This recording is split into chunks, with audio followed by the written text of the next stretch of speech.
Welcome. This video is intended for users that already have a FortiGate online and are looking at measures to improve security posture. Now you may be here because of a vulnerability or penetration test that has flagged some items, or maybe you're just here interested in hardening your firewall for best practices.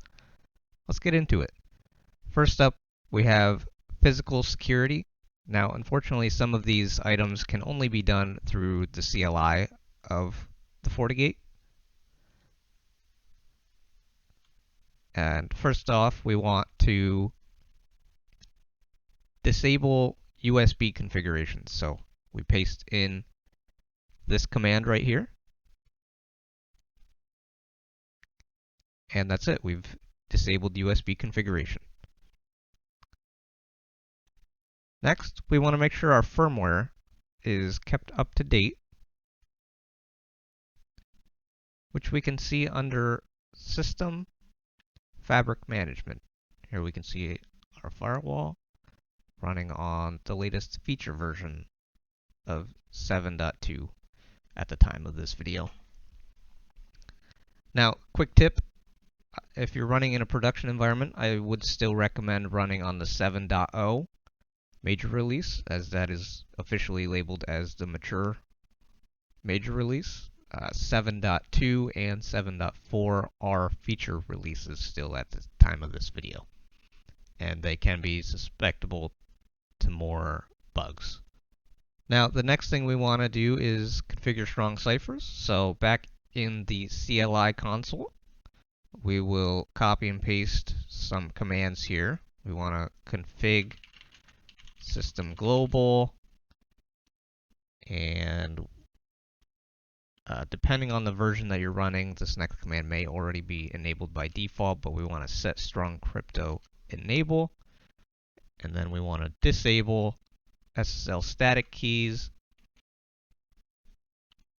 and then we want to set our Diffie-Hellman parameters to 8192 there, and hit end to save.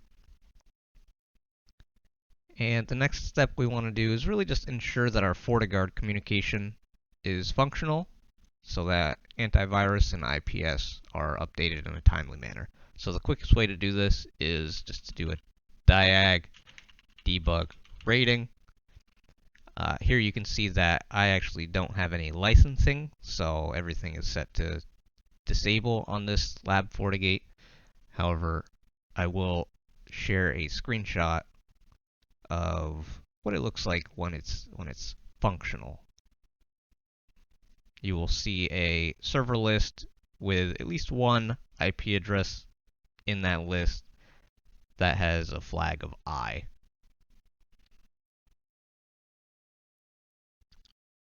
Alright, so the next step we want to take for hardening is denial of service policies, which can be found under policy and objects, IPv4 DOS policy.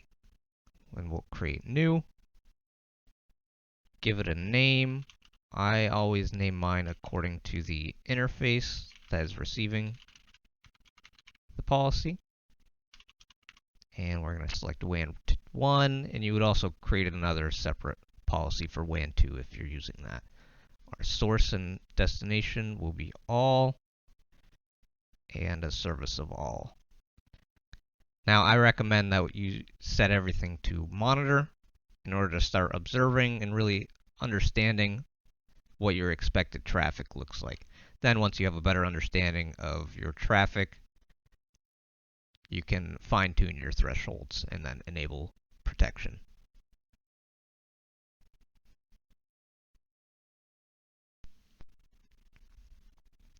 Last but not least, my favorite is using the ISDB Internet Service Database and threat feeds. Now, these do not necessarily harden the firewall itself, but they do offer additional protection for your network when used properly. Now, we won't go into the whole configuration in this video, but threat feeds can be configured under Security Fabric, external connectors. Here we can see I've already configured a few of them. Like and leave a comment if you'd like to see this configuration in detail, and I will created a separate video dedicated for that. But these are external threat feeds that we're using here. And then the next step is to create a new firewall policy that's using those threat feeds and the ISDB. So here we can see I have some firewall rules to block traffic going to or coming from those threat feeds, any IP address listed in those threat feeds, and then a similar approach for the ISDB using FortiNets or FortiGuards built-in databases. Thank you for watching. Be sure to like and subscribe if you found this video helpful.